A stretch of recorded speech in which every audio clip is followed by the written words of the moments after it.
We are happy to bring in Lael Brainard, Director of the National Economic Council. The AI executive order, Dr. Brainard, is broad and sprawling. The EU and China, they've already surpassed the United States in developing regulation. Give us a sense of how the administration plans to implement effectively this AI executive order in a timely manner. You know, I think this is actually the most significant effort to capture the benefits and manage the risks of AI in any country. It is, as you said, an executive order that is comprehensive in nature. It builds on the voluntary commitments of the leading producers of AI who are American, and it puts in place safeguards to make sure that artificial intelligence is safe, secure, and trustworthy so that we can take advantage of all those great benefits in terms of growth and productivity and better targeted solutions while managing the potential perils. Well, you're clearly paving the road on this, and you just said a couple of important things, including voluntary partners. And I wonder, Director, just so we understand, can any of this be enforced without Congress taking action? Absolutely. I think what we are asking for in this executive order is that companies make sure that they report to the government on the results of their safety tests, that they disclose that just for the most powerful models. And we do have authorities that we're bringing to bear there, as well as cybersecurity authorities. So we do have existing authorities, but of course, it will also be important for Congress to build on these efforts as we learn more and as the technology advances. As the technology advances, Goldman Sachs says AI could raise global GDP by 7%, but at the same time could also mean that 300 million jobs go away.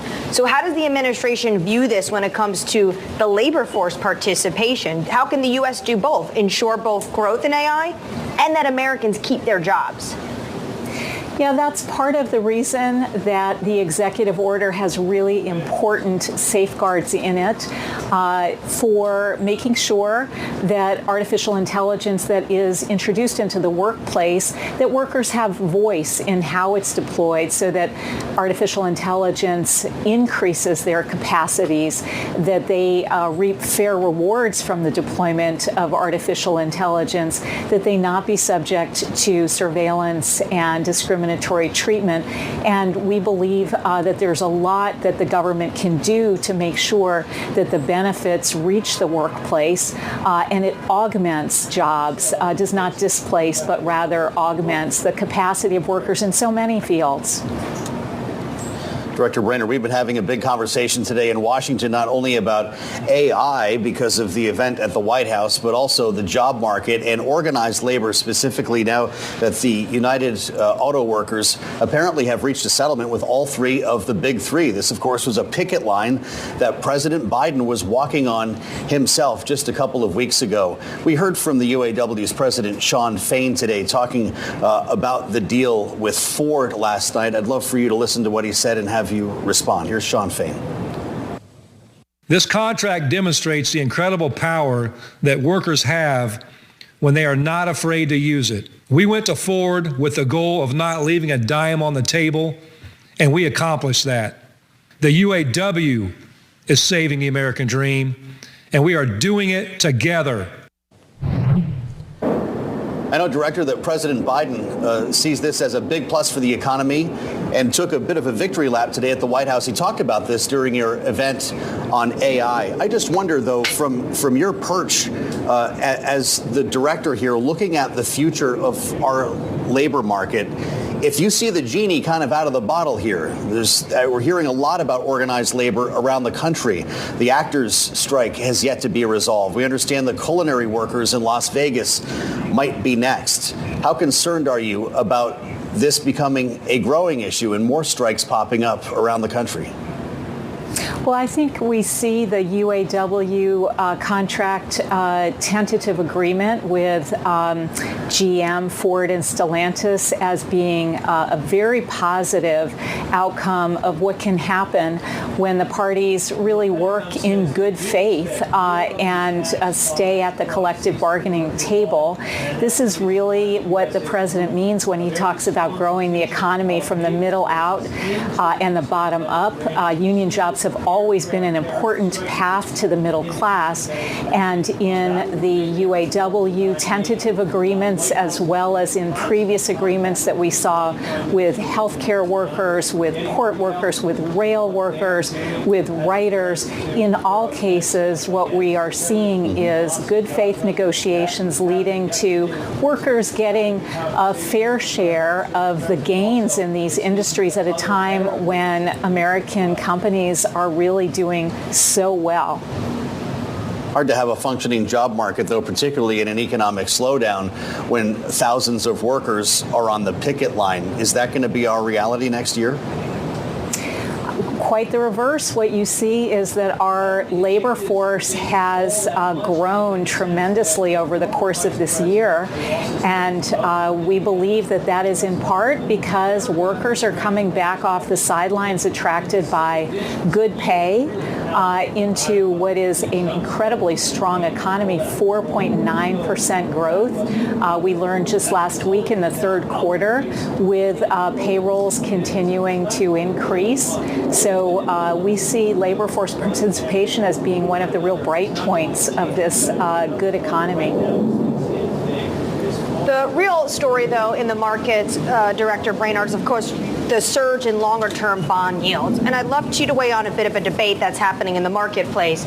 Fed Chair Jay Powell said that one of the contributors to higher yields is this talk and the fact that we are seeing fiscal deficits. He's saying that's a contributor, while the Treasury Secretary says it has nothing to do with the fiscal deficit, but has to do with actually the U.S. economic growth. From your standpoint, which is it? So, look, I think that all of these factors are contributors. When I talk to market participants, they talk about both technical factors, supply and demand changes, but they also talk about potential fundamentals. I think it's hard to say yet how much of that is contributed by, for instance, higher productivity, stronger growth. That higher productivity attributable to investments in the supply side of our economy that are associated with the CHIPS and Science Act, the Infrastructure Act, the clean energy provisions of the Inflation Reduction Act. And also we've been talking about AI and the potential that it may also be contributing. But of course, we need to be working on fiscal responsibility. We had an important agreement just in June that brings the deficit down by $1 trillion. We need to work together, Republicans and Democrats, to be fiscally responsible into the future. With that said, we'd love to hear from you, lastly, Director, on deficits, something that President Biden talked quite a bit about over the past 2 years and took quite a bit of credit for lowering the deficit. We, of course, heard quite recently that the government's deficit increased 23% in 2023 as lower income tax receipts dragged down revenue and interest rates kept rising. Is that going to be our new reality now, and how worried should investors be about that? Well, look, the deficit has come down by $1 trillion under President Biden. He signed the Fiscal Responsibility Act to bring spending down by an additional $1 trillion over the next 10 years. But you're right that reduced revenues that were associated with the business side of the Trump tax cuts, the tax cuts for the wealthy under the previous president, those have really brought revenues down as a percent of the economy relative to where they've been historically. So we need to get that back up. Most Americans support that. They'd like to see a fair tax system, and there's plenty of opportunity just to bring those taxes back slightly more in line with historical levels. We appreciate your spending some time with us, and say hi to the trick-or-treaters out there in the White House driveway. National Economic Council Director Lael Brainard with us on Bloomberg TV. Thank you.